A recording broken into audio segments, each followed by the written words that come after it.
Bem, boa tarde. Feliz de poder participar aqui do TEDx, né, dizendo assim, e escolhi um tema, né, uma pauta, para a gente tratar justamente sobre um dos pontos mais importantes da sociedade que a gente vive, que é uma sociedade que reflete a questão do conhecimento. Né? Acho que a gente vem hoje aqui querer aprender mais, querer compartilhar conhecimento, e a sociedade digital tem esse principal ativo, que é o ativo de conhecimento. Mas como trabalhar com o ativo de conhecimento se a gente não souber respeitar direitos autorais e direitos de imagem? A gente se preocupa muito hoje com esse excesso de informação da internet, um excesso às vezes que banaliza, né? Um excesso que a gente não sabe diferenciar o que é certo de errado, o que é uma informação correta, atual, legítima, com credibilidade de uma informação qualquer. Será que é mais relevante ler 140 caracteres do Twitter de alguém que diz: "Oi, gente, acordei, estou tomando suco de laranja"? Ou será que é saber a respeito de uma questão de notícia, de política, de como que estão as situações ou insatisfações de muitos países pela espionagem eletrônica dos Estados Unidos, que a gente começa a sentir que, de repente, mesmo um aliado vem espiar você, né? Aquela ideia de um mundo já sem parede, sem fronteira, nem nada disso. A gente vive esse momento exatamente de um mundo que depende de energia, telecomunicações e tecnologia, que nenhum de nós consegue fazer nada se tiver um apagão digital, né? Em que hoje nossa rotina depende muito da nossa capacidade de gerar informações, e os empregos também estão baseados nesse modelo de remuneração. Quanto maior capacidade de alguém criar conteúdo, gerar conhecimento, desenvolver um software, um aplicativo, pensar uma ideia, maior a remuneração, porque a gente já evoluiu do estágio anterior, que seria de revolução industrial, de uma sociedade operária, que trabalhava de uma forma mais manual, para uma sociedade que busca a remuneração intelectual. Quando a gente fala de remuneração intelectual, e esse é um ponto importante para a gente poder tratar, no mundo que está sem fronteiras, a gente vê que teve uma velocidade de mudança muito grande. No Brasil, desde 1990, com a abertura das importações, até agora, que estamos em 2013, nós conseguimos trazer para as casas das pessoas o telefone fixo, depois nós trouxemos a internet, e nós já chegamos a ter, hoje no Brasil oferecido, geladeiras que podem chamar a pizza por você. Só tem que ter cuidado para o vizinho não saber a senha do Wi-Fi e chamar a pizza para você pagar e entregar na casa dele, né? Então, também tem a questão toda a respeito de quem é que está usando a nossa conexão e como que as máquinas estão gerando essa rede integrada entre pessoas e máquinas. A gente já está numa rede integrada de pessoas e máquinas que está gerando vício tecnológico. O Hospital das Clínicas daqui de São Paulo criou um centro de centro de tratamento para dependentes de tecnologia. Já vejo muitos jovens que saem de casa sem RG, mas não saem de casa sem celular. E a gente começa a discutir, será que esse apego tão grande ao dispositivo celular seria algo que deveria ser mais importante do que, de repente, uma relação presencial com alguém? A gente tem esse desafio de uma geração nova que prefere mandar um torpedo, fazer uma coisa no WhatsApp, fazer um post no Facebook, do que falar junto, um para o outro. Está sentado um do lado do outro, um manda uma mensagem para o outro. As pessoas não fazem mais isso verbalizando, mas sim documentando por escrito. Por isso que muita gente hoje, quando perde o seu celular, entra em pânico, fica desesperado ou até adoece. Como que aquele conteúdo, aquele dispositivo pode gerar esse tipo de relação? E o celular se tornou, de certo modo, a ferramenta que mais faz a gente publicar conteúdo digital. Hoje as pessoas compartilham fotos, compartilham o seu dia, vai no restaurante, gostou do cardápio, tira a foto do cardápio e bota no Instagram. Aí tira a foto depois do hambúrguer, bota no Instagram. Aí tira a foto da pessoa que achou bonitinha, bota no Instagram. E aí pode. O hambúrguer não vai reclamar que tirou a foto dele, mas a pessoa vai. Então você começa assim, eu posso publicar a foto de alguém, você ter pedido autorização? Porque a gente vem daquela época que a gente guardava foto na casa das pessoas. Então a gente vive um momento de uma independência de suporte que gera um desafio econômico. A gente vem de um modelo da época industrial que a gente precificava as coisas pelo sentido de escassez. Quanto mais escasso algo, mais ele vale. Quando a gente vai para conteúdo digital, uma pessoa que pega uma música de outra, transforma num MP3 e joga na internet, tornou aquilo um ativo inesgotável. Porque aquele MP3 pode se multiplicar N vezes por N tempo para N pessoas para sempre, mesmo sem a vontade do seu autor, mesmo sem a vontade do seu criador. E se aquilo for algo, de repente, que seja um vídeo, se esse vídeo for ofensivo e pejorativo, o quanto que eu posso gerar dano à imagem de alguém por ter colocado um conteúdo, mesmo de opinião pessoal, mas que gera ridicularização, exposição, às vezes chega até no cyberbullying, né, dependendo de como a gente vive na era do conteúdo. Então, quando a sociedade muda, o direito também muda, o direito também evolui para dar esse tratamento de quando a gente tinha coisas físicas, que eu não posso pegar algo de alguém, é furto. Mas por que será que a gente se sente tão à vontade de dar Ctrl-C, Ctrl-V no conteúdo alheio? Por que será que não tem aquele sentimento de falha de caráter, de sentimento de falta de ética, se eu for lá e pegar o conteúdo de alguém? Quantos trabalhos de casa, trabalhos universitários, quantos trabalhos em empresas, às vezes são zerados, às vezes são anulados, porque é plágio. Nós tivemos o caso do presidente da Hungria, que renunciou por plágio. Na época que ele fez o doutorado, ele copiou tudo de outra pessoa. E hoje já deu para descobrir, teve que renunciar. A ministra da Educação da Alemanha, no ano passado, de 2012, teve que renunciar por plágio. E como que o ministro da Educação, você descobre que ele copiou tudo na época da faculdade, apresentou como uma tese de doutorado, era de outra pessoa, não era dele.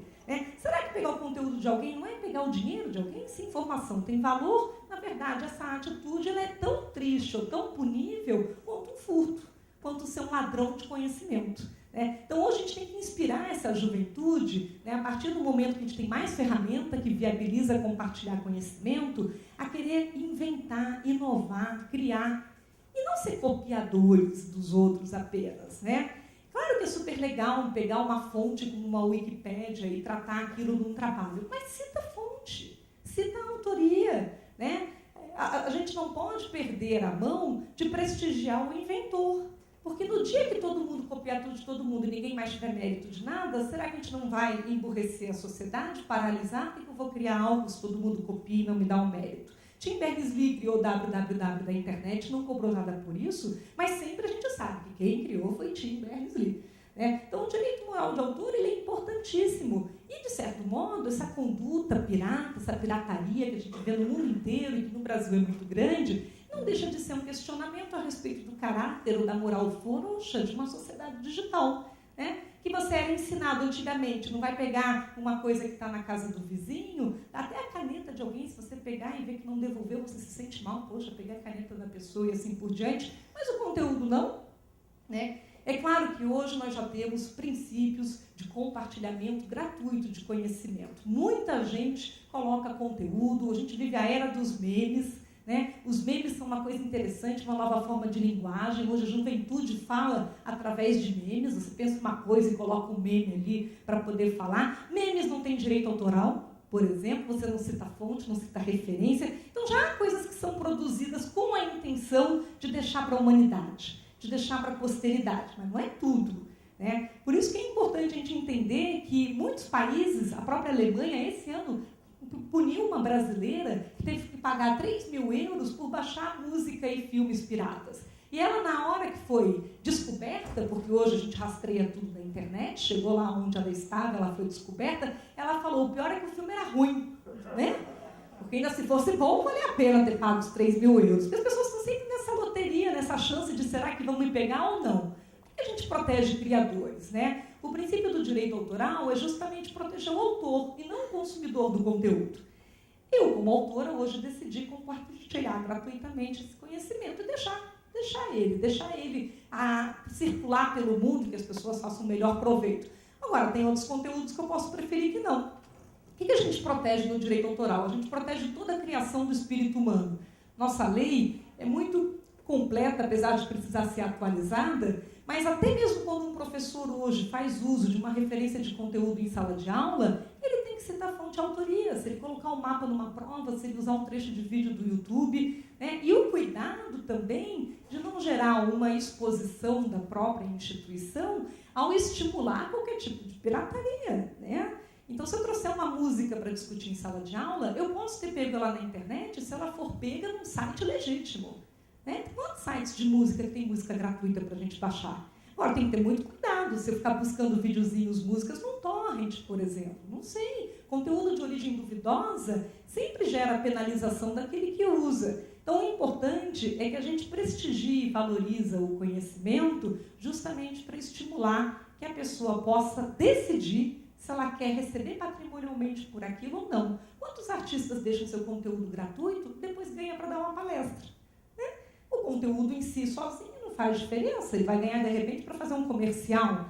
Na questão do uso de imagem é ainda mais delicado. A nossa Constituição Federal protege o direito de imagem. Então, em princípio, qualquer pessoa fotografada, o ato de tirar foto não precisaria de autorização, você precisa para publicá-la, para compartilhar com terceiros. Então, se alguém for um churrasco na sua casa, você tira a foto, a gente guardava dentro de casa, como a gente sempre fez, nunca ninguém precisava perguntar se tudo bem ou tirar foto. Agora, hoje não. A pessoa vê você num evento, de repente, vai saber se você nem contou que ia estar ali, tira a sua foto, bota lá, alguém te marca, pronto, outro diz, você estava lá, tá? Então, a gente começa a viver uma situação que eu começo a dizer que a gente vive uma época das redes sociais, que a gente está vivendo um momento de solidão compartilhada, um monte de gente sozinha publicando o que está fazendo, né? E, ao mesmo tempo, também de transparência documentada, que é alguém dizer o que você estava fazendo, documentando, publicando mesmo, que você não saiba. Ideia pura não é protegida, porque senão a gente iria reduzir a capacidade da livre iniciativa e da criação. Então, só porque eu pensei não quer dizer que alguém não possa pensar. A gente tem que materializar isso, transformar em algum tipo de obra. E sim, precisamos muito mais de engenheiros, arquitetos, de escultores, de pintores, escritores, pessoas para gerar conteúdo e conhecimento, né? Carreiras que às vezes fica muito parada, não, ou você médico, advogado, ou você engenheiro, tá? Quer dizer, a gente precisa buscar as carreiras novas, desenvolvimento de software é uma. Não é porque o conteúdo está na internet que ele é considerado de domínio público. O domínio público leva 70 anos após a morte do autor. Né? Então, em princípio, o próprio domínio público não retira o dever de mencionar quem foi que fez. Só o dever de pagar por aquilo. Então, às vezes, tem obras que imediatamente vão para o domínio público porque o autor disse que não queria cobrar por aquilo ali. Mas a menção honrosa, o dar o crédito, isso é um dever para sempre que gera até uma indenização por dano moral. Hoje se discute se a gente deveria liberar ou proteger os conteúdos, e aí vamos ver no checklist rápido se alguém aqui já gerou alguma situação de infração de direito autoral. Já usou conteúdo da internet, da Wikipédia, sem citar de onde que pegou, né, fonte, autoria? Já usou conteúdo de outra pessoa e disse que foi você que fez? Às vezes até uma poesia, alguma coisa na hora do romance, né? Os adolescentes gostam muito disso, finge que escreveu aquele poema, era de outra pessoa. Né? Tem muito isso. Já baixou um videozinho ou uma musiquinha de um site de origem duvidosa? Você não vai ideia de onde vem aquilo ali, né? E você já publicou uma foto de outra pessoa na sua rede social que nesse momento está se sentindo culpado depois que eu disse isso? Que você não perguntou para a pessoa se tinha autorização para publicar ali. Né? Então é claro que essa crise de consciência é importante. Porque a gente tem que saber lidar de forma ética e legal com os conteúdos da era do conhecimento. Jamais volta a pedra tirada, a palavra dita, a ocasião perdida, o tempo passado, como também jamais volta a fotinho peladinho publicado na internet. Né? Então a gente tem que ter um cuidado. Hoje a gente expõe demais a intimidade. Hoje nós perpetuamos e deixamos para a posteridade, talvez conteúdos que a gente venha se arrepender. Né? Então essa visão crítica, a reflexão antes do publicar, se isso é o que eu quero que fique a respeito de mim para sempre no mundo digital, né? Que a gente pensava em botar uma música numa cápsula aí dessas de astronautas e tal, para um dia vai com ET achasse isso no planeta, ver o que é o planeta Terra. Né? Se hoje esse ET se conectar na internet, ele vê a nossa humanidade atual, é o quê? Né? Que tipo de conteúdo ele vai ver seu? Quem é você? Né? Você é uma pessoa que está falando o tempo inteiro mal dos outros, ralando todo mundo, que fica publicando coisa que de repente não refletiu, né? Falando sobre futebol, a gente já tem casos em empresas que a pessoa batalha pra caramba para entrar lá e de repente, dependendo de uma opinião no domingo, depois do jogo e tá, coloca algo ali no Facebook e segunda-feira está demitido. Porque as pessoas esquecem a força do conteúdo. O conteúdo tem uma força, né? Hoje nós somos nossos conteúdos e nossas conexões, e isso nos afeta. Então, se alguém está ali como seu seguidor no Twitter ou seu amigo do Facebook, escolha bem quem é essa pessoa. Porque se ele falar uma bobagem, dizer que todo mundo tem que morrer, mandar alguém se matar, você está junto. Quem cala consente digitalmente. Você passou a estar ciente daquilo e não falou nada. Esse silêncio digital afeta todos nós. Que imagem geramos de nós? Né? As pessoas que escrevem errado na internet. Né? A pessoa está lá, PhD, fez faculdade, doutorado e tal, escreve lá. Como é que você escreve merece? Com C cedilha, merece com 2 S ou merece com um S? A pessoa nem merece que a gente fale como é que escreve merece. né? Aí o outro lá diz, das amíndolas, né? O outro diz, com a dor de dorcicolomo. Olha que vergonha, né? As pessoas estão no mundo do conteúdo documentado, não sabe escrever. Né? Como assim você não sabe escrever, né? Estou hiper ansiosa com Z. Calma, só estou dizendo, talvez você esteja com lubriga. Né? Então, assim, a gente tem que ter um respeito à linguagem, né? O conteúdo tem esse respeito. Existe a provocação poética, ou a licença poética, de eu escrever errado para fazer o som da poesia. Maravilha! Mas aqui não é o caso. Aqui é o descaso. Né? As pessoas que esquecem que a sua reputação digital tem a ver com a forma como você lida com o conteúdo. Que o seu caráter, para você ir trabalhar hoje no meu escritório, a gente não aceitaria jamais um advogado que não respeite conteúdo alheio. Um advogado que não respeita conteúdo alheio não tem uma moral e uma ética para eu depois poder dizer para um cliente que eu estou fazendo um trabalho para ele correto. Né? Então a gente também busca os iguais. Né? A gente quer também estar junto dos iguais. Então é lógico, fica aí com uma mensagem muito importante. Mesmo que o espaço seja pequenininho, sempre cite a fonte, sempre cite a autoria. Não sabe quem escreveu? Fala, autoria desconhecida. O que não dá é não escrever que é de outra autoria e parecer que foi você. Né? E isso está ficando muito sério. Hoje, universidades usam softwares como o Turnitin para fazer a verificação. Eu sou professora de universidade. Se aquilo que a pessoa escreveu está tão bom, foi ela mesma. Põe aspas, põe a menção na nota de rodapé, bibliografia no final, faz os slides com menção, todos os slides aqui, ali, ó, tem a fonte da imagem, a hora que pegou, o endereço, isso é regra da ABNT. A gente não pode viver a área do conhecimento sem saber citar conteúdo. Né? Se a gente não souber lidar com as ferramentas e com o conteúdo de uma forma correta, talvez eles vão nos machucar. Hoje a gente é capaz de se machucar e machucar os outros, dependendo de como a gente usa a tecnologia e dependendo de como a gente usa a informação. Então, de repente, aquele texto, aquele vídeo, aquela música podem gerar muito bom, muito bem, muito sucesso, né, o resultado, ou pode ser extremamente destrutivo. Hoje, se uma menina fica mal falada numa cidade, até pouco tempo atrás, a família mudava de cidade. Agora, se essa mesma pessoa tiver aquela foto peladinha publicada na internet, ela faz o quê? Muda de planeta? Né? Ela fica numa situação de ter que conviver para sempre com algo, às vezes, que ela ou contribuiu para acontecer, ou não contribuiu, pode ter sido até enganada por uma pessoa que ela gosta muito. Então, eu realmente gostaria de encerrar numa conclusão de que se na época industrial e corpórea fazia diferença como a gente tratava as coisas físicas, na era digital faz diferença como a gente trata o conhecimento. Seja o conteúdo alheio, a foto alheia ou a nossa própria. Muito obrigada.